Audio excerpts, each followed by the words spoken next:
मेरी और पड़ोस वाली भाभी का रिश्ता।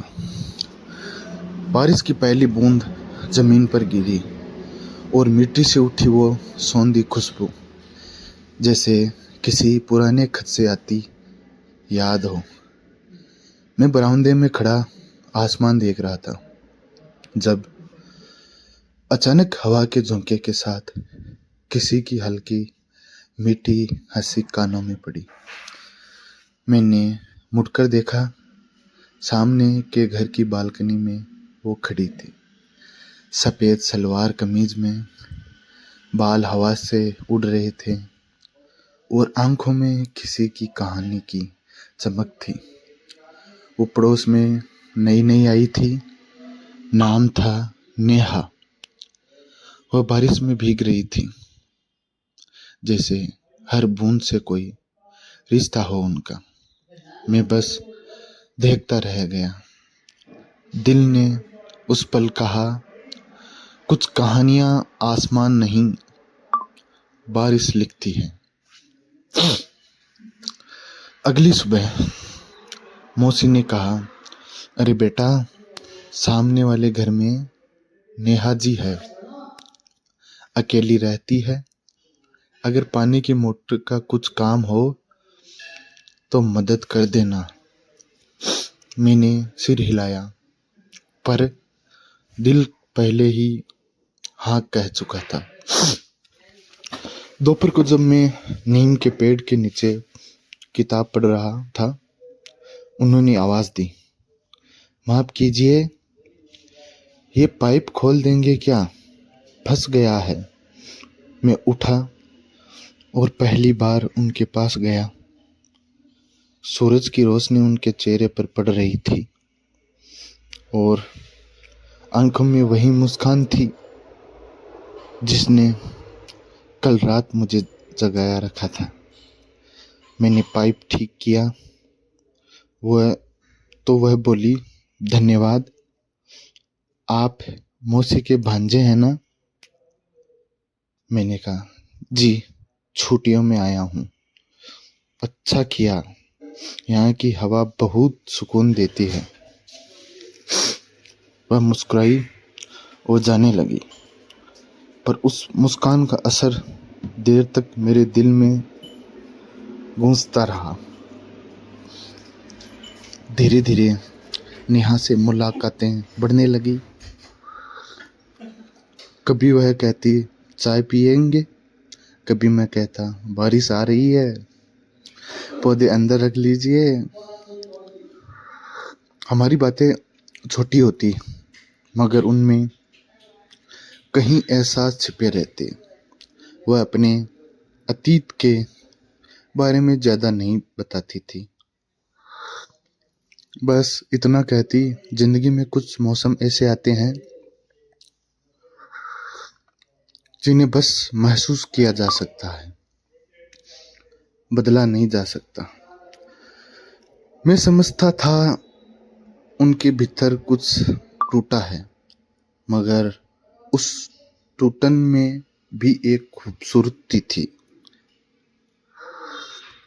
एक शाम आसमान अचानक काला हो गया, बिजली कड़क रही थी और हवा में नमी थी। मैं छत पर था जब पहली बूंद गिरी और ठीक उसी वक्त सामने की छत पर नेहा भी खड़ी थी। उनकी नज़रें मेरी नज़रों से मिली। कुछ पल के लिए जैसे वक्त रुक गया, फिर वह मुस्कुराई। डर नहीं लगता इतनी ऊंचाई पर? मैंने कहा, अगर साथ कोई हो तो डर भी अच्छा लगता है। वह हंस दी। बारिश तेज हो गई। हम दोनों छत से उतरकर उनके बरामदे में आ गए।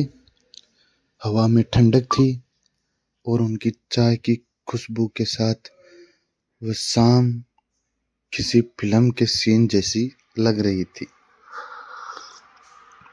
वह बोली, हर बारिश कुछ यादें छोड़ जाती हैं, आपको क्या याद दिलाती है?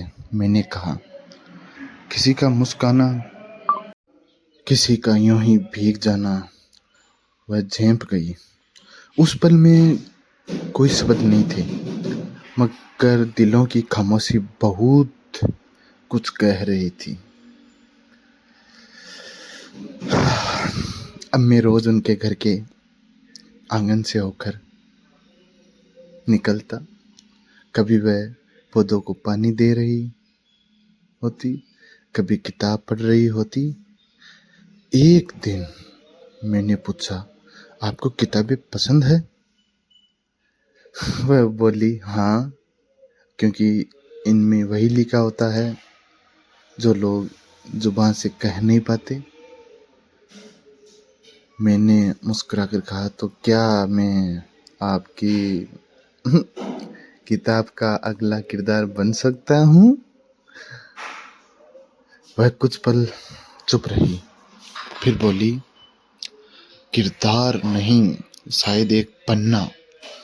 उसके बाद हमारी बातें किताबों, बारिशों और ख्वाबों तक पहुंच गई। वह मेरे लिए एक रहस्य जैसी थी, अधूरी मगर खूबसूरत। समय जैसे पंख लगाकर उड़ गया। मेरी छुट्टियां खत्म होने को थी। आखिरी दिन मैंने सोचा उनसे मिल लूं। मैंने दरवाजे पर दस्तक दी।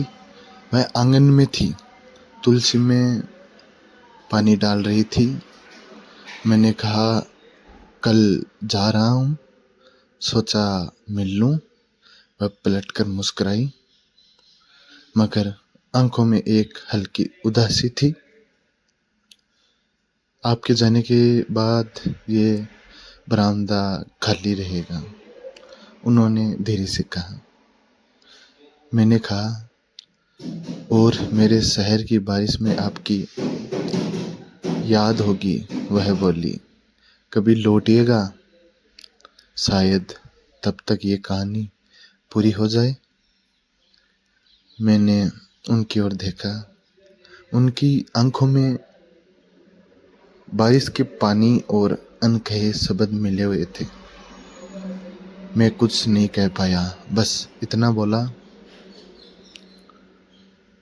कहानियां पूरी नहीं होती, बस दिल में रह जाती है। शायद उस दिन मैं चला गया, मगर बारिश हर बूंद अब भी वही कहानी सुनाती। जब भी सौंधी मिट्टी की खुशबू आती, दिल कहता, कहीं न कहीं किसी छत पर वह आज भी बारिश में मुस्कुरा रही होगी। अगर ये कहानी आपको पसंद आई तो मेक श्योर वीडियो को लाइक ज़रूर करें, और आप चैनल को सब्सक्राइब नहीं करते हो यार, सब्सक्राइब ज़रूर करो। ये मेरी खुद की पर्सनल बनाई हुई कहानियाँ हैं। अगर आपको पसंद आ रही है तो वीडियो को लाइक करें, चैनल को सब्सक्राइब करें प्लीज़, और कमेंट करें कि ये आपको कहानी कैसी लगी। Thank you for watching video. Thank you.